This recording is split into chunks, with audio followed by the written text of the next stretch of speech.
Blog Talk Radio.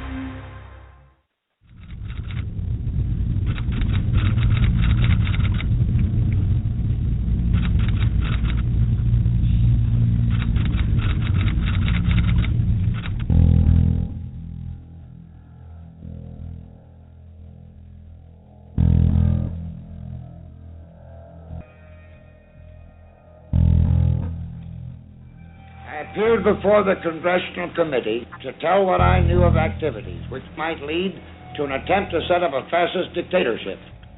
The potential for the disastrous rise of misplaced power exists and will persist. The very word secrecy is repugnant in a free and open society.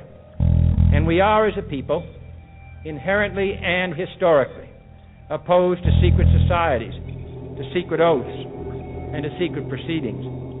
President Bush signed a formal agreement that will end the United States as we know it, and he took the step without approval from either the U.S. Congress or the people of the United States. The secret organizations of the world power elite are no longer secret. It's known as the Bilderberg Group.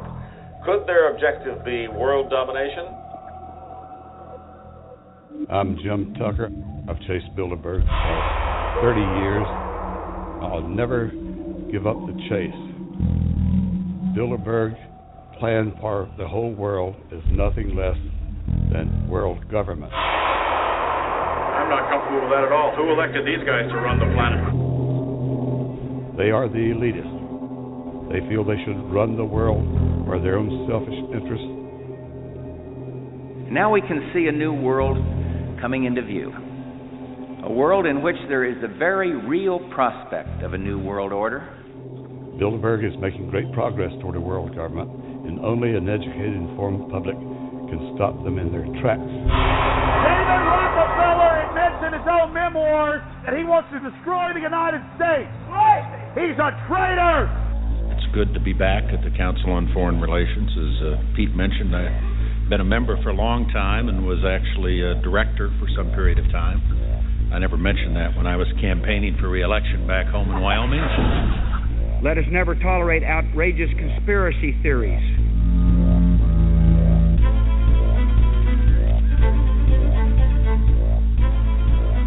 I need you to move off the property, please. Some shots were fired.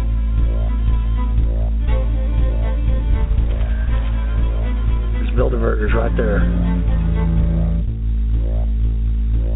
The Trans-Texas Corridor is a vital part because we stop it here in Texas. We stop the New World Order right here in Texas. This thing started here. And to save this country, we kill this damn thing here.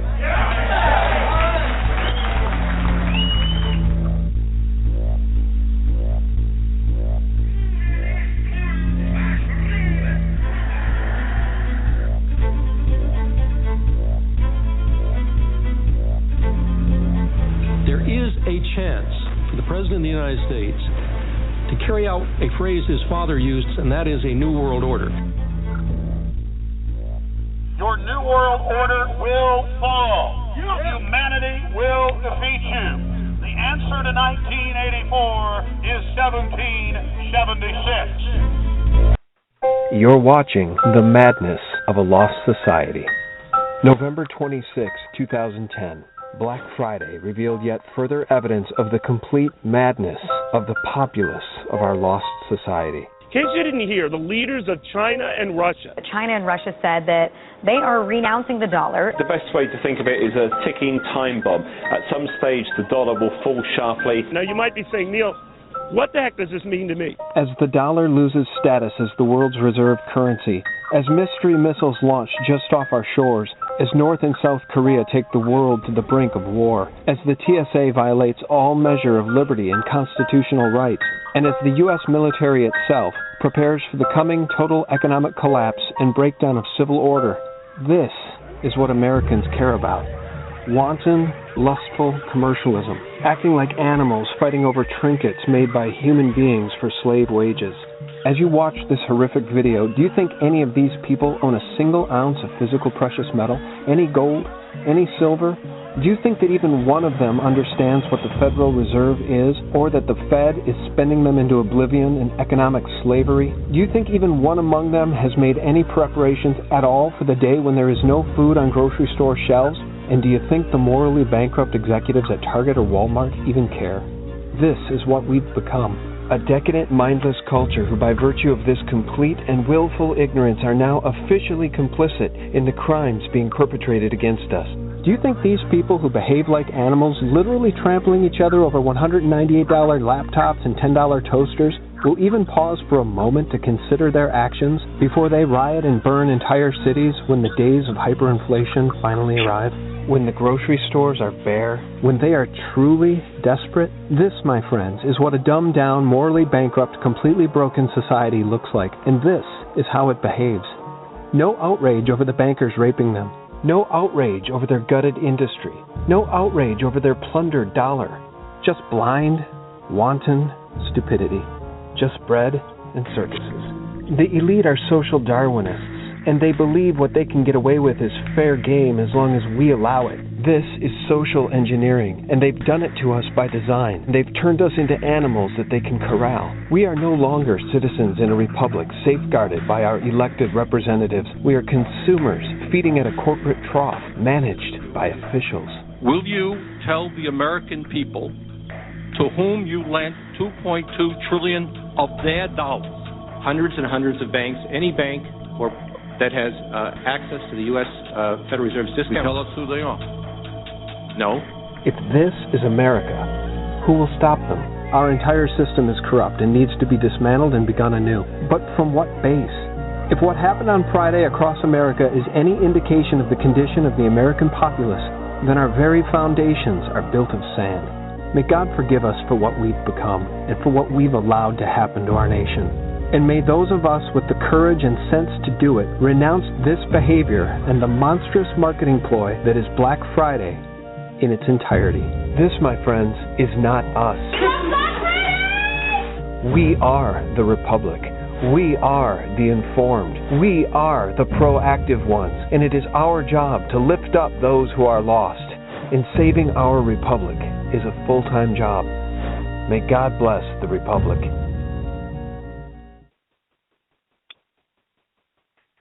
Good evening, everyone. My name is Joseph Gibson. This is Blog Talk Radio. We are 100% live here at 6:30 in the evening. How is everyone tonight? I hope you are well, healthy, and happy. That was a pretty good intro, don't you think? The madness of a lost society. And we are surely lost. Let me tell you. It's amazing how younger people think they could pull the wool over older people. Now I realize how stupid I really was when I was younger. Because younger people give me every excuse in the book, and I already know they're full of shit. And I was thinking, I used to be like that. So now I know what the older people thought of me when I was younger, and I was telling them bullshit stories. Just as an example, I have a couple of younger people who are supposed to be supporting this show, calling in, contributing. They told me they would. And I got a message on Facebook around 5:30. Sorry, Joe, I can't tune in tonight. I'd like to, but I'm helping out my uncle on a construction job. And immediately I'm already wiser than he. You're starting a construction job at 6:30 at night? You're on Facebook now, so you're not working right now, so obviously that's why I say you're starting a construction job at 6:30 in the evening? The hell up. Get off my page. Go to hell. Go back. Go party with your friends. You know what? I don't want you listening. Because if you're that stupid and ignorant, you know what? I really don't need your opinions, or I don't want you calling into this show. I'll fill the void tonight talking about you, okay? Because your bullshit is so thick that I could smell it all the way down here in North Carolina from where you are 700 miles away from me. All right? So I don't want to hear it. Like I said, hey, no one's obligated to tune in or listen. You know, I only ask out of the kindness of my heart for your volunteerism to call in and support the show. I'm not paying anybody. I'm not Fox News. I'm not CNN. I'm not going to pay for an interview. If you want to call in and talk about something that's on your mind, hey, it's my bandwidth. I'm paying for this. It's my dollar, my dime, and I'm letting you have an opportunity to enjoy something where we can all communicate together and talk about the issues we face today. If you don't want to do it, just tell me. No big deal, because there are people out there who do want to call in and contribute. There are people, I've gotten emails, and there will be supporters in the future. Just look at Chris, my friend Chris. He called in from Branford, Connecticut on Sunday evening and talked about his childhood. And I had other people call in the past. We had Sean Rowe, Veterans Against ISIS, who was on every major TV network across the country, who took the time out to come on my show and give me an hour and a half of his time. I have had other family members that have called in and give me time out of their day. Like I said, what would you be doing if you're not listening to me tonight? Do you have an important engagement? Are you sitting in your rocking chair or your recliner eating a bag of potato chips, watching TV instead of listening to me? If you're a member of my family and that's what you're doing, then shame on you. Don't worry, what goes around comes around. That's the old saying, and trust me, it always does. I know, because I've lived a life where it's come around and gone around several times and hit me in the ass. All right? So, those of you who are younger, who think you're outsmarting me with your excuses and your comments and your messages, stop wasting my time. Move along. Move along. Go away. Go someplace else. You're going to have to learn the lessons of life the hard way. I've offered out my hand to try to pull you in to help you, and you've smacked it away. So move along. Like I said, you're going to have to learn the hard way like as I did. All right? Because I don't care, because it doesn't bother me. Because at the end of the day, I have my family, I have my children, I have my roof over my head. I know what I'm doing tomorrow, and you know what? I'm always willing to help someone out, especially my family or friends, and I'm willing to help you out and talk with you here on a live platform that is archived. Tonight I was listening to the first show I did 2 months ago. Wow, how things have changed already. We've got new people tuning in. Last night, 1,044 archived hits on the show, listeners. Downloads. They were actual downloads of the show. 1,044 people downloaded the show from last night. Pretty good.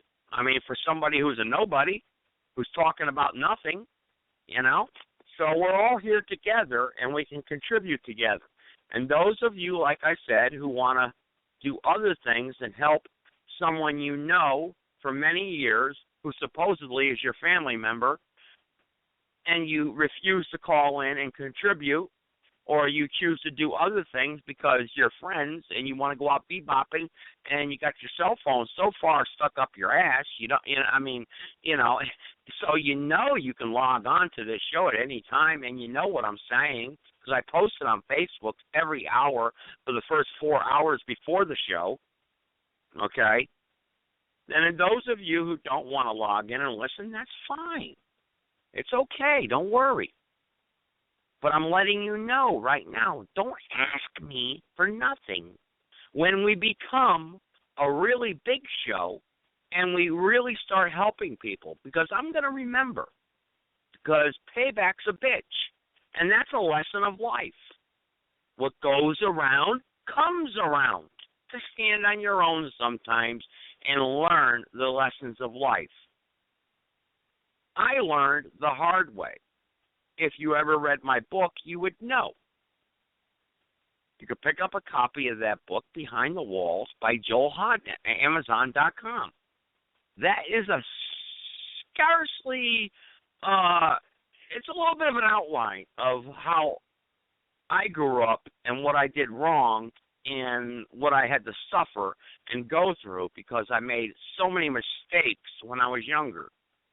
And I entered into a world, a gruesome world, an evil world, and had to adapt to that world. And I bring that up tonight because today is September 16th. And on September 16th, 1999, someone took a surgical blade to the back of my neck and tried cutting my head off at 2:45 p.m., September 16th, 1999. Okay, my head was almost cut off from my shoulders. Literally, no lie. It's all documented. I'm not making it up. See, you know, there's newspaper articles. There was news reports. There's a book written about it. It's a true story. Somebody came up from behind me and took a surgical blade and smashed me in the back of the neck and tried to cut my head off. 5.5-inch laceration, a 1/4 inch deep in my neck, 16 staples to seal the wound. I lost 75% of the blood in my body. Let's say I was in the twilight zone for a little while. You want a natural high? Those of you who use drugs, let me tell you, drain 75% of the blood out of your body, you'll be floating on a cloud. All right? And some of you may remember that day, and some of you may not. But I remember that day very clearly. And that was the beginning of my introduction into how corrupt the judiciary system really is. How they will stick together and lie in an open courtroom, in a federal courtroom. How the judge will fall asleep during deliberations. A federal judge. Yeah, the judge actually fell asleep during closing argument, during my trial. That's how important my trial was to the judge. And he did it on purpose, I believe, because he wanted the jury to see that, hey, this case deserves no special attention. Even though it made front page news, was on every local TV station, actually made the Associated Press all the way out in San Diego, California. I have a copy of the articles posted and copied in my book to prove it. But the judge was sleeping. Snoring. Yeah, the judge. Your tax dollars hard at work, by the way. And those scumbags on the second jury, those people from Fairfield, Connecticut, Groton, Connecticut, Westport, Connecticut, you scumbags, ruled against me, even though the evidence clearly pointed out. Even senile old men came up and told me. Anyone could see they were lying. But you see, you may be saying, well, you got your day in court, you lost. The jury ruled. Well, now hang on.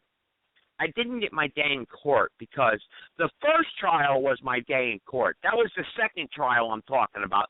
The first trial, I won. Okay? But the state officials of the state of Connecticut and my lawyers, the scumbag lawyers, maggots, well, I can't call them maggots like I always say. A maggot serves a purpose. They don't serve a purpose. But those maggot lawyers in the Attorney General's office of the state of Connecticut all met in the back room of the judges' chambers on the second day of testimony and decided we're going to declare a mistrial. Mr. Gibson is winning. Gibson is going to win. He's going to take the state of Connecticut for $10, $20, $30 million. He's going to win against the Department of Corrections. He's going to win against the Attorney General. He's going to win. We cannot allow this. That's what the lawyer told me, they said, in the judge's chamber, off the record, of course. Would he ever admit that? No. Because I had my left hand around his Adam's apple in the back room, choking him and asking him, why are they declaring a mistrial, you see? So he told me the truth. You see? Most people would say, put their head down and walk away. Okay, no problem. Not me. I was going to break his freaking head right off his damn body that day. And he knows Joseph Murley from New Haven, Connecticut, from the law offices of John Williams. You maggot. That's what he is, a maggot. That is documented evidence. Letters from this attorney's office signed by this lawyer in the back of my book. Documented. It's all documented. So what I'm saying, I cannot get in trouble for. But it's true what I'm telling you about. It's true. I paid $1,600 for a copy of those federal transcripts from the courthouse that day. So what I'm telling you is true. I have a copy of it. It's evidence, fact, and a lot of it was copied and put into my book. That's why a lot of people complain. They say, well, the grammar of the book, because there are court transcripts in the book, and we cannot alter them. They are copyrighted. Even though I purchased them, I have got to cite the court clerk word for word. So a lot of it is mnemonic, computerized, telegraphic on paper. So the words don't mesh well, and they don't come out right. So when you're reading, it's not like we're actually talking. It's a typo. You jackasses who say the book isn't well written. Okay? So those are actual court transcripts. I had to put them in there, and I felt they should be in there, like I just said, because I wanted everything to be original. I wanted it to be factual. I wanted the story told factual. I wanted people to read what I testified as factual. After I choked the attorney and almost ripped his throat off his neck, that's the truth, folks. I did. He was visiting with me, and he came back and he told me, basically, hey, this case is over. So what the hell are you talking about? The case is over. Well, they're declaring a mistrial. Nowhere in the history of the United States, and you can look it up, another fact, try to prove me wrong, has a civil case ever been dismissed because the jury felt for their safety. In the history of the United States civil courtroom process has a case ever been dismissed. That's why I made front page news, because they're like, why did this happen? The jury felt for their lives. The jury feared. There's an article in the book. Jury fears for safety. So the judge declares a mistrial. Fake, folks. Fake.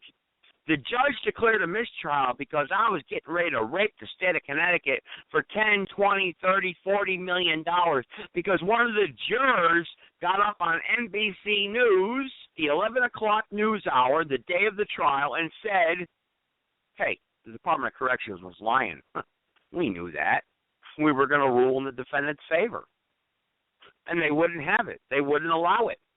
The state of Connecticut's not going to pay little old me, somebody who worked for them and suffered a laceration to his neck, 16 staples, who uncovered corruption in the Department of Corrections, uncovered corruption where the guards were smuggling drugs into the inmates, where female guards were having sex with the inmates. We didn't want to get into that, do we, in a federal courtroom? Mistrial. And then, throughout the course of the second trial, of course, what happens? Charge of trespassing, simple trespass, and they lock me up for 90 days. And mysteriously, all of a sudden, the court process happens real fast. Boom, boom, boom, boom. We got a jury picked. We're ready to go. Let's go to court. Second trial, ready to go while I'm in jail for 90 days for trespassing. Trespassing in a public parking lot, by the way. They dismissed the charge, but it doesn't matter because, you see, I was on probation, and, hey, that violates the terms of my probation, so they got to lock me up for 90 days. And, so we got to have a new trial now. we have the new trial. I don't get to pick the jury because I'm in jail now, you see. Prisoners have no rights. So now I'm in jail, okay, and they pick a jury for me. I never saw these jurors. I don't know who the hell they were. And, of course, they know I'm in jail, so I'm a scumbag to them, these rich people who live in $500,000 houses in Fairfield, Connecticut. They don't want to hear about my murder attempt. They don't want to hear about how I work for the Department of Corrections undercover. They don't give a shit about me. So, what do? They answer the question, yes, I prove my case by the preponderance of the evidence.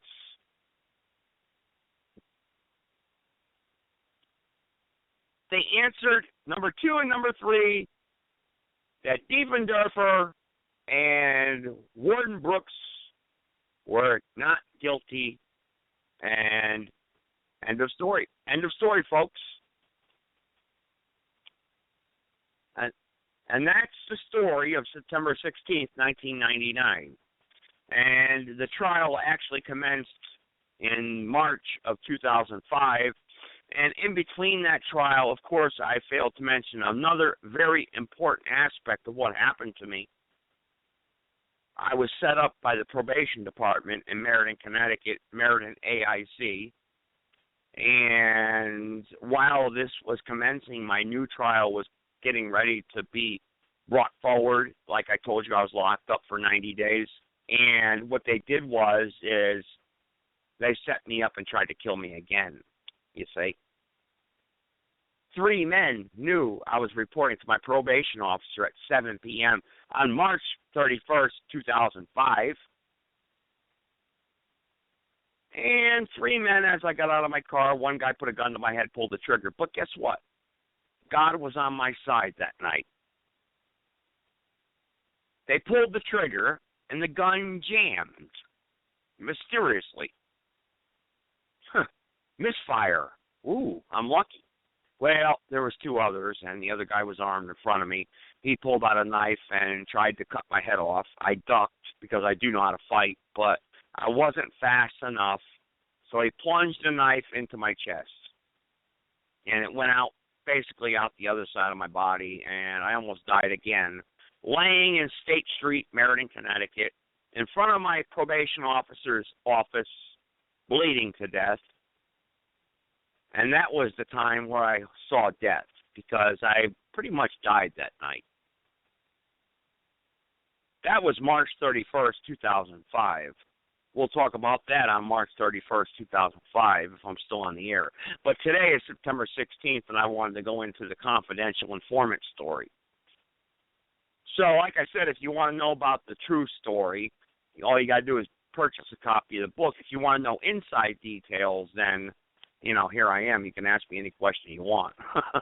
And trust me, there was a lot of corruption going on, a lot in the 1990s with the state police and the state of Connecticut, in New Haven, Bridgeport, Hartford, between a lot of the gangs, the Latin Kings, the Aryan Brotherhood, the 20 Love, Los Solitos. There was so much corruption going on, your head would spin. Probation departments were bought out. They were paid off. The court system was paid off and bought off. Lawyers were in the mix. Let me tell you something. There was so much corruption. If I told you everything, they'd come kill me right now if they could. So we won't get into all that. But a lot of what's on the surface already, I talked about in my book. So we'll leave it at that. And I told everything I possibly could.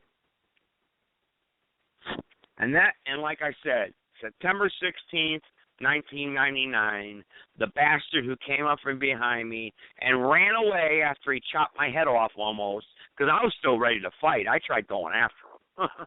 I wrapped a T-shirt around my neck, and I was ready to die. I didn't care, but I wanted to kill that bastard.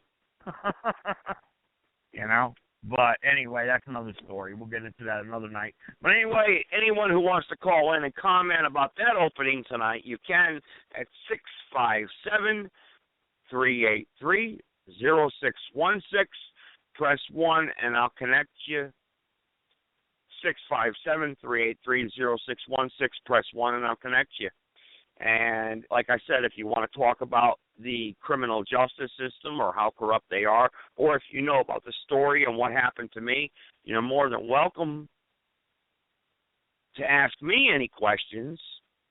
And like I said, if you want a copy of my book, hey, listen, if you can't afford it, I'll mail you one.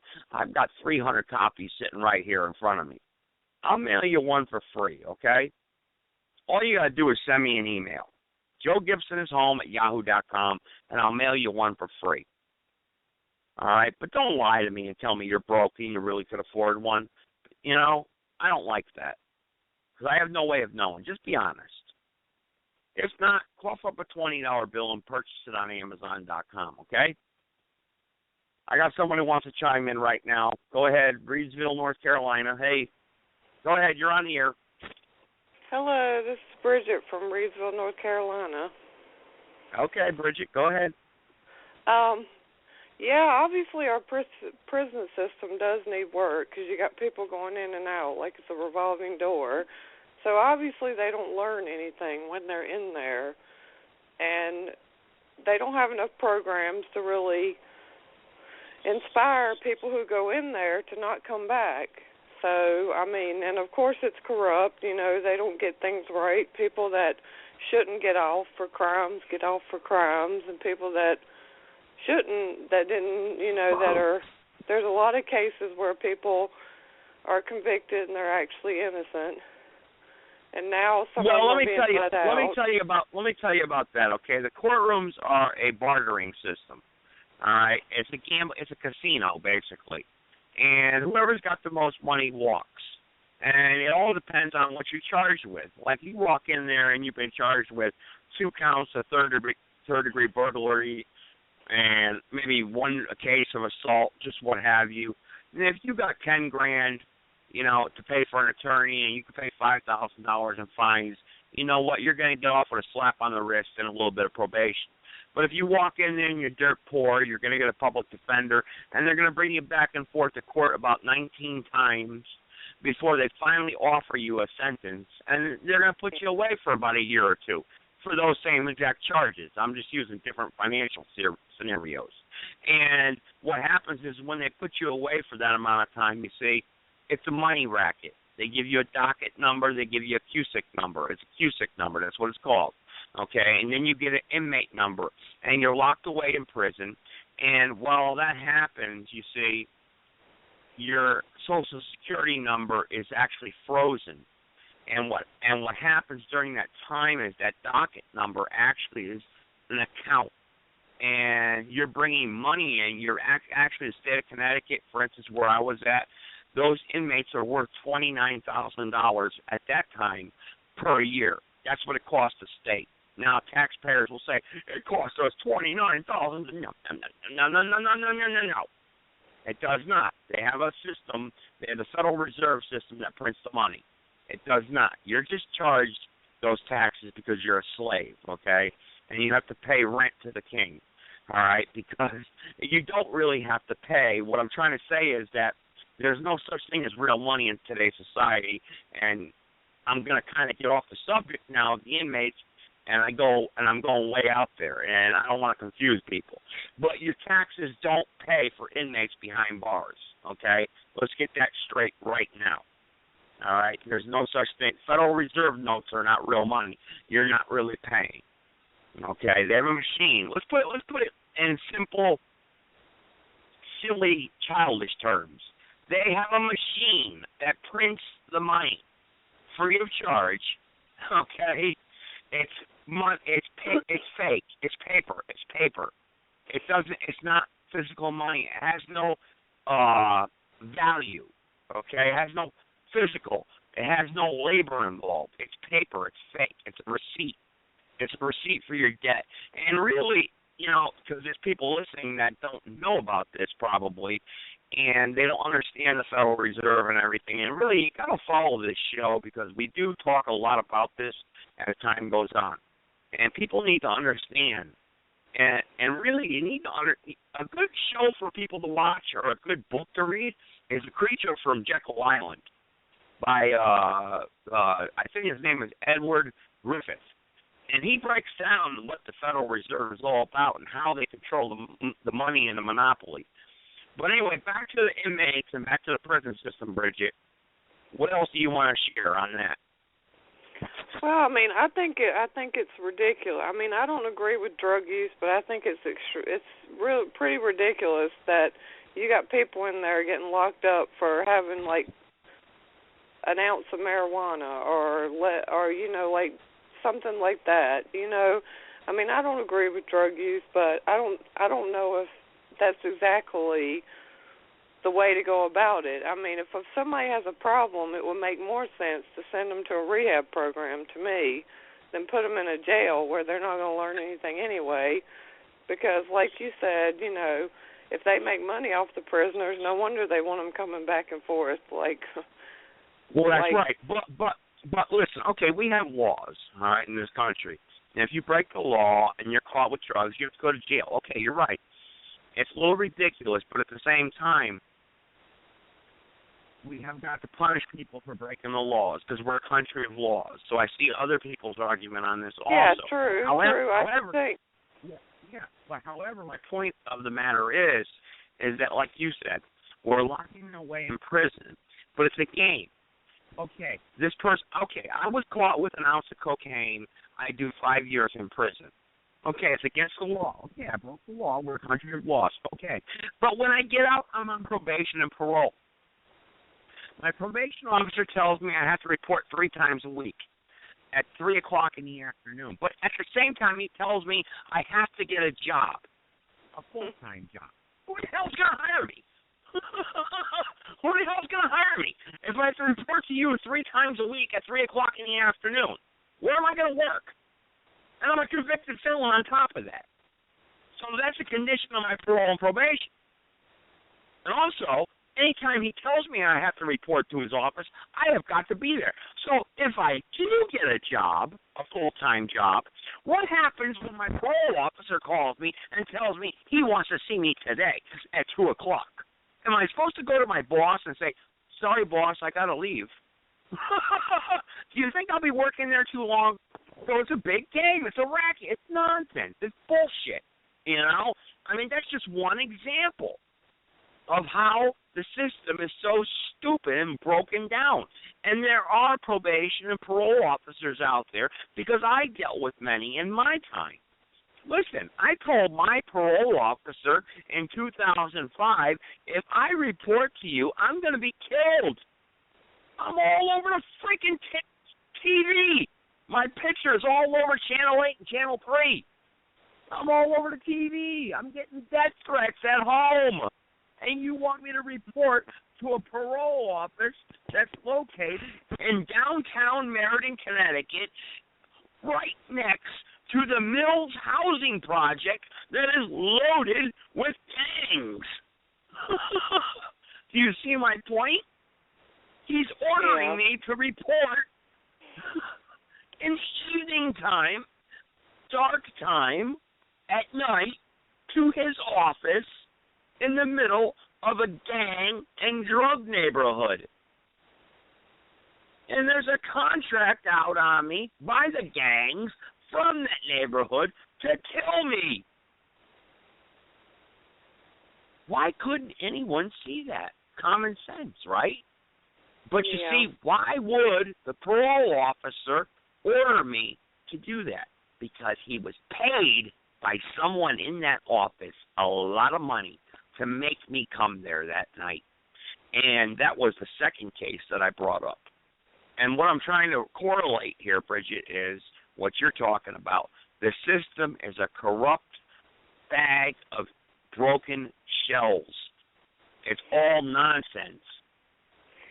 You're basically saying what I'm trying to get at. You know, they don't really care about you, because if they really cared about you, instead of putting somebody with a drug problem in jail, they'd set them up with rehab and try to get them help. So that's kind of where I was going with it. You know, they don't really care, you know, about you, and that's why when you called him, and that, you know, that's why he still made you come. Probably he was paid off too, but well, I had no proof of that, of course, and Yeah, I had no proof of that. And of course, my maggot lawyer that I paid $10,000 to, he was only there when it was time to pay him. After that, I could never get a hold of him. And we'll get into that story another time. What I'm trying to say is the whole damn system is broken. The whole freaking thing. The machine is broken. And like I just played you in my introduction, the madness of a law society. The entire system needs to be dismantled and brought up to a new. But how can we rebuild America from the foundations of sand? We have nothing to build on anymore in this country. Our youth is dumbed down to the point that they make me disgusted. Even my own supporters of this show disgust me because they're here and they're there and they're not. Our youth is so dumbed down. What can we do to fix America? Understanding the times in which we live in today, that was the main focal point of this show and why I created this show. And the subject I'm talking about tonight is just related to me and my personal experiences. And like I told you, I suffered an attack on September 16th, and I told you why it happened and how it happened. And I'm just asking for feedback on the entire system in a whole. So I got someone else who wants to check in, Bridget. Unless you got something else you want to add, you can, or you can stay on the line. It's up to you. Whatever you want to do. I think I'm pretty much okay for now. All right, but I'll keep you on the line. I think I'm done. All right, well, I just wanted to point out that our justice system is not as it's terrible. I mean, people want to complain about other countries' justice systems. Well, ours isn't really much better. So you're right. You're right, and I'm going to tell you right now, I'm a witness. I'm a witness to that. I just told you how I was almost murdered for the lack of our justice in our justice system, and it's a true story. I bled because of the lack of justice in our so-called justice system. I mean, no system is perfect. There is no justice. Well, that's why the woman is blindfolded. That holds up the scales of justice. You ever notice that? The woman that's holding up the scales, she's blindfolded because justice is blind. That. Justice is blind.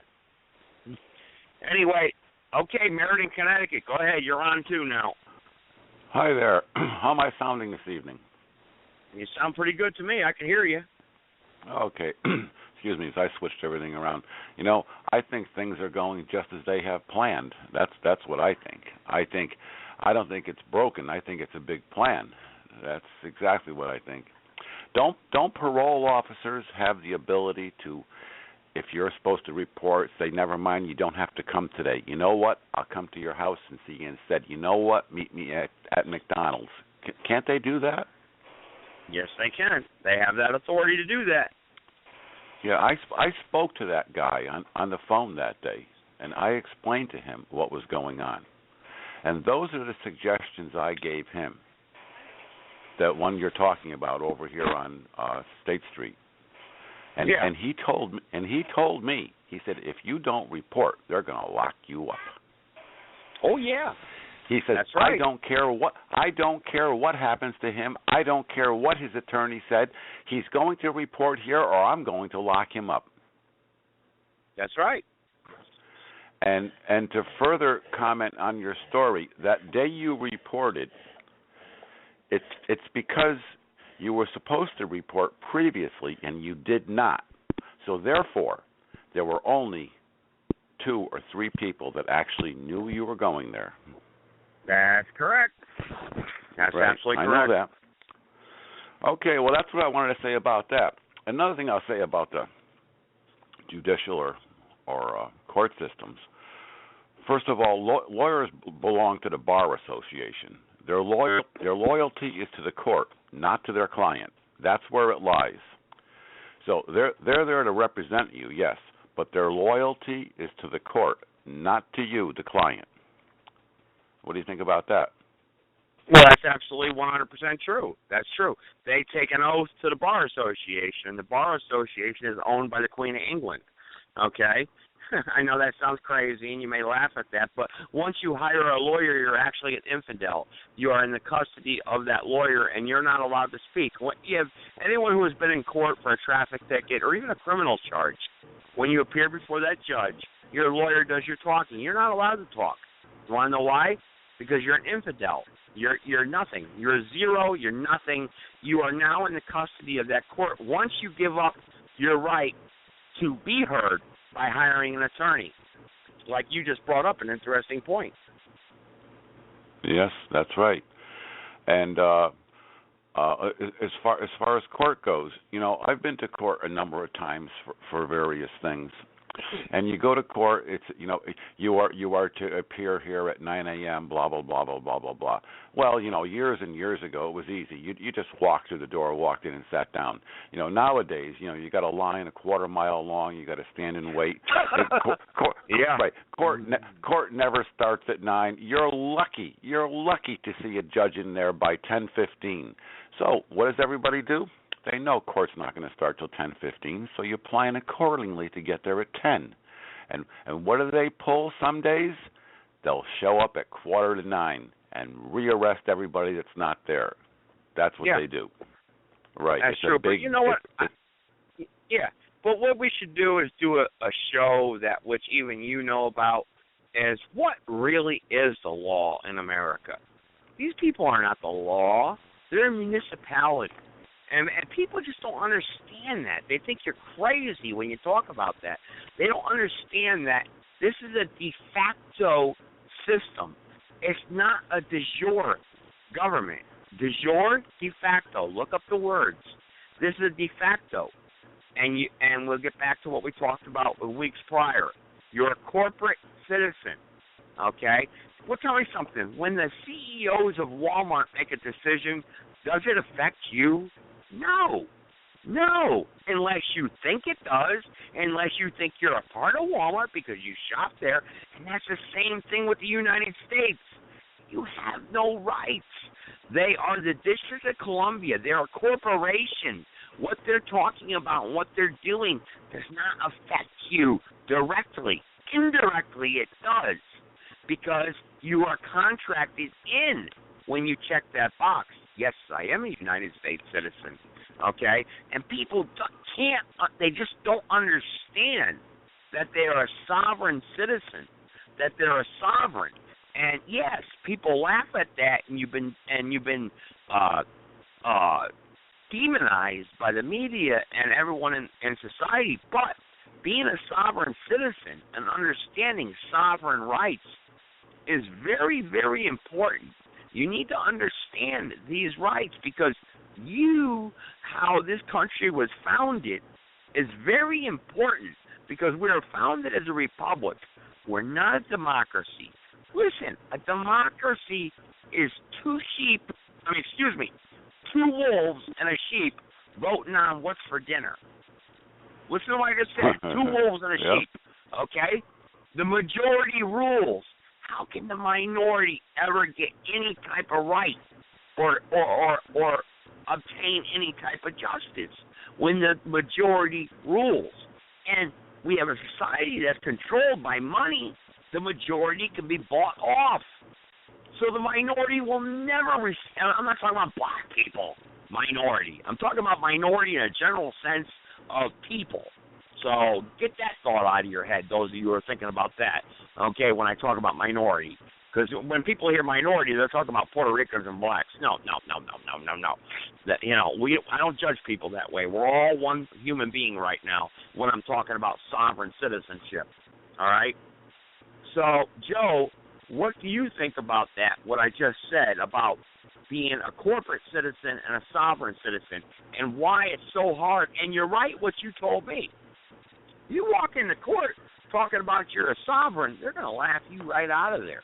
But if you have the time to spend and the money to spend and you have no obligations, you will win, because people have done it. But, hey, listen, you got a family and you got a house and you got a mortgage and you have a job you have to go to fulfill the sovereign role in society today, I don't recommend it for you, brother. No. I don't recommend that either. And what the whole court system does and everything, they trick you by having you answer things like, are you an American citizen? There you go. Right away. So now you're agreeing to something.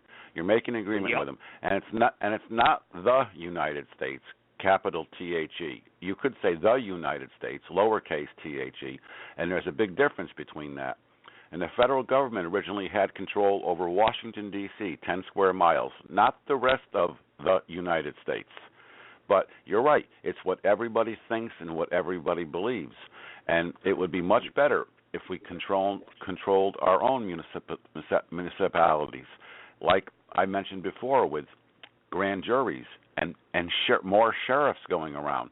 There are many people that would volunteer to be sheriffs and take care of these problems, because it's the small problems that are causing the problems. The big problems they can worry about later. It's men trip on mountains and they stumble on stones, and that's what's happening. We're stumbling over all these stones, but we're never getting to the mountains because it's all nonsense from the word go. That you're absolutely correct. You're absolutely correct. And like I was just talking about, there was something I wanted to put up today, but I didn't get time to do it and download it. You see, and Henry Kissinger touched on that. The New World Order, everyone believes that the government can handle things and take care of all their problems. But you see, you're looking at the world's problems on a national level. They're global problems that these New World Order people are talking about. So how could you address a global problem on a national level? You can't. That's why they want this New World Order, a global government, so we can address the whole world's problems, and individuals and those smaller problems that you're talking about, Joe, that really cause the problems, they're going to be pushed underneath the carpet, and that's why we're going to have a mess. You cut off there after we're going to have a... Oh, I cut off, I'm sorry. After we're going to have nothing came back. Oh, well, it must be yours because I got a full signal here. But anyway, a national problem and global problem, there are two different aspects here. We as Americans think of things as a national problem. But in reality, these politicians and the globalists, think of things as a global problem. So that's the problem we're running into, because we believe the global problem is the big burdensome on the United States. You understand what I'm getting at? Yeah, I understand what you're getting at, but let me say, we don't know what they're doing. We don't know what their agenda is. You grow up, you get married, you buy a house. You got one bedroom. You know what? Nobody wants a one-bedroom house, but it's fine for you. It's fine for you and your wife. Now you have a baby. Now you've got to sell your house and you've got to buy a two-bedroom house or a three-bedroom house. And I think that's exactly the way this is going, because there are towns around Connecticut or around the United States that they're broke. They've spent, on paper, they've spent all their money. So what they're doing is they combine 2 towns or 3 towns together. And this way they have the resources of all the towns to let's just say pay all the bills, So that works. And now by doing this global economy, it's the same thing but on a bigger scale. That's right. That's true. Well, anyone else who wants to call in and share and talk about, I know we're talking about something pretty advanced here, and we're talking about things as global, but I know some of you must know something about this topic. I mean, I'm sorry I brought it up. I started on an individual scale talking about my personal life and everything as being the host. I mean, that's what I wanted to do. But we're talking about the New World Order and how it's advancing and coming about on a global and national scale. So if anyone wants to share in or talk about this, you can. 657-383-0616, press 1, and you'll be connected. If not, I understand. You can remain anonymous, or you can not chip in at all. I understand. I did have a couple people that were supposed to call in tonight, and they have not, as usual. That's why I kind of sounded off there a little bit in the earlier stages, because we'd rather post selfies on Facebook and hang around with our friends then learn something tonight, right? And those of you who are family who did not call in and you promised you would, well, shame on you. You know, don't call me later on. I don't want to hear from you. I'm busy. But anyway, anyone else want to chip in tonight? Like I said, 657-383-0616, press 1, and you'll be connected live. Go ahead, Joe. I didn't mean to interrupt you. You were talking about the young ones. You know, we're out with construction and everything, and you think you're going to pull the wool over somebody's eyes. You know, there's another little saying. You know, there's many a good tune played on an old guitar. Just because you think it's broken, it doesn't work. You know what? I got news for you. We know what's going on, and we're just not letting you know we know. Well, there you go. You're right. And did you like that point that I brought up earlier, where somebody's telling me they're going on a construction job at 6:30 at night? Yeah, okay. Yeah. There's another little saying that could ring a bell here. You know, age. It's a very high price to pay for maturity. That's right. You're absolutely correct. Right. You know, you see these things coming long before they get here. Just because you don't say anything doesn't mean you don't know. That's right, and that's what I was saying. I hope you pay attention too around the people that are surrounding you up there in Meriden, Connecticut, because people have another agenda, and it does not include you. Okay, so anyway, if anyone else wants to contribute, you can. Go ahead, Joe. We know that. I didn't fall off the truck yesterday. I know. All right, but if not, we're going to start. Hey, it gives me a chance to go ahead and wrap things up a little bit early tonight, and I don't mind doing that because I do have something planned for tomorrow evening. I hope it comes through. So those of you who are on tonight, please tune in tomorrow evening. I got a guest that's going to come on tomorrow evening. So hopefully everything comes together, and we'll have a really good show tomorrow. It's going to be a really good topic. I don't want to let the cat out of the bag right now because I don't have all my cards on deck yet, so to say. And I don't want to make promises that I can't keep. But if you follow the show and you follow me on Facebook or Twitter, which a lot of you do, then you'll know what I'm talking about. So hopefully everything follows through and we'll have a good show tomorrow night. But if not, hey, we got our supporters out there and we got people that will call in and participate, okay? But, like I said, I think I got something pretty special lined up for tomorrow evening. If not, I'll let you know. But I thank everyone who's participated tonight, and I thank the people who are listening tonight. And, Joe, go ahead. We're going to wrap it up a little bit early tonight. If you got something you want to share, go ahead. If not, I'm going to start getting ready to wrap it up. You got people in prison, like Bridget said, for an ounce of pot or whatever. That's true, because that just keeps the wheels greased.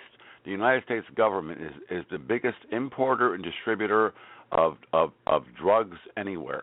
They've had planes crashed, loaded full of drugs from Turkey or wherever. You see, but that doesn't make the news because they don't want that in the news.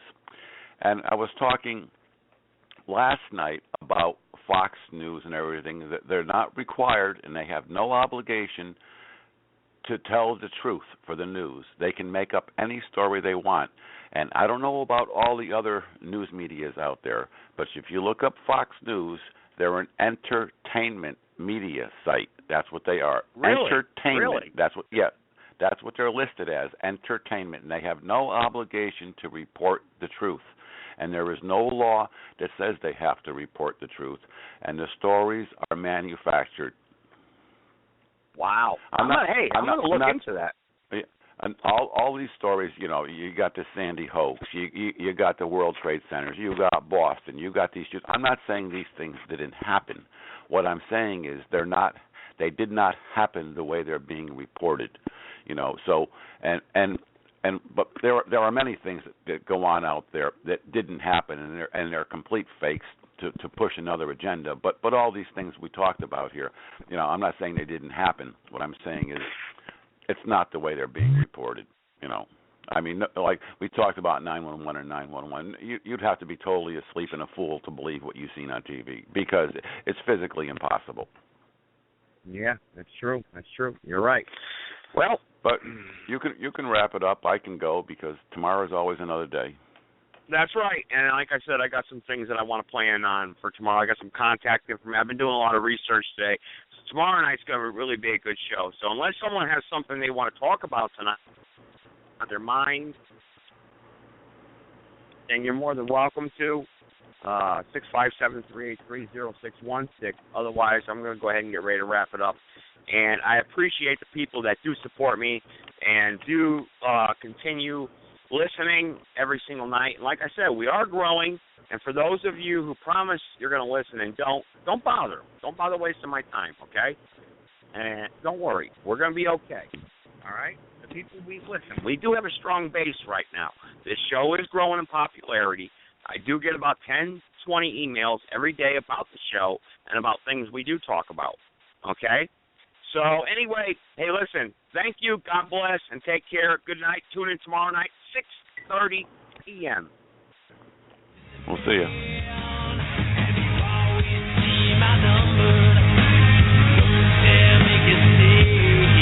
But we are making a stand, and we're waking everybody up that 9/11 was an inside job. And you are the minority.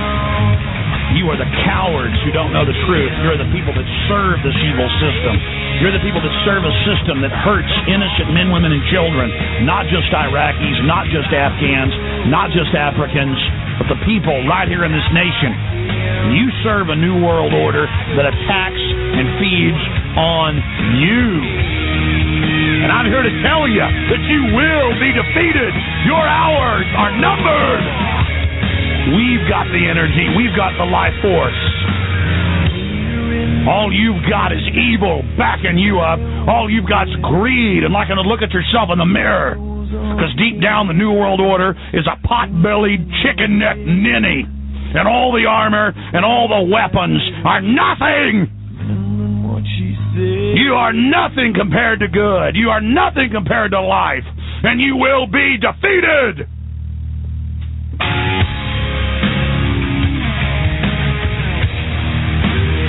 I want the individuals out there, I want free humanity to turn themselves loose, to cut the chains loose, and to use the end of that chain to slap the New World Order right upside the head. You've got the power.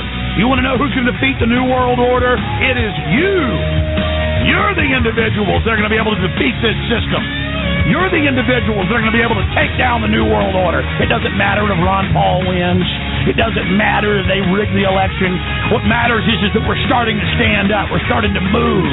We're starting to find our legs. We're starting to build our muscle. We're starting to realize that we do have power, and we can work together, and we can take action, and that the naysayers are a pack of weak liars who have never had any successes in their life, and who are upset and frustrated to see us beginning to have victories against tyranny. They don't have any respect for themselves. They don't have any vision, and they don't have any will. And they sure don't have any of the power that shines out of God's soul and energizes all life in the universe. They have wed themselves to death, and they will crumble, and they will fall, and for eternity we wed ourselves to life and to everything. That's right. Everything good and everything evil will crumble and will collapse. That may seem like a bunch of mumbo-jumbo that guy was singing, but you know what? These are happening. These things are happening, and they are for real. They may not affect you directly today. They may not affect you indirectly today. However, as you can see, things that I've told you and some of the things that I've warned you about are coming true today. The New World Order is going to... It's going to happen 10 years from now. It's going to happen 20 years from now. I don't know. No man knoweth the time or the hour. But let me tell you, when World War III breaks out and the Red Army invades from the north, we're talking about Russia invading Israel, look out. The Antichrist is ready to come on the scene and make the world feel good. And we'll get 3.5 years of peace. After that, 3.5 years of hell on earth you will never have even imagined is going to come. God's wrath will pour out so hard and so powerful. So you need to accept and believe in the Word of God and accept the Lord Jesus Christ as your personal Savior. It doesn't matter if you're a bad person. It doesn't matter if you're a sinner. It doesn't matter because no Christian is perfect. We're all sinners, one way or the other. None of us can be perfect, but we will be perfect when we meet Jesus in the clouds, in the air, when we're raptured out of here. And it's going to happen. Like I said, if I'm wrong, hey, if I'm wrong, you got nothing to lose, man. You're going to be dead in the ground. It doesn't matter. But if I'm right, you got everything to lose because I sure as hell do not want to spend eternity in hell. God bless. Take care. Good night. Tomorrow night, 6:30 p.m.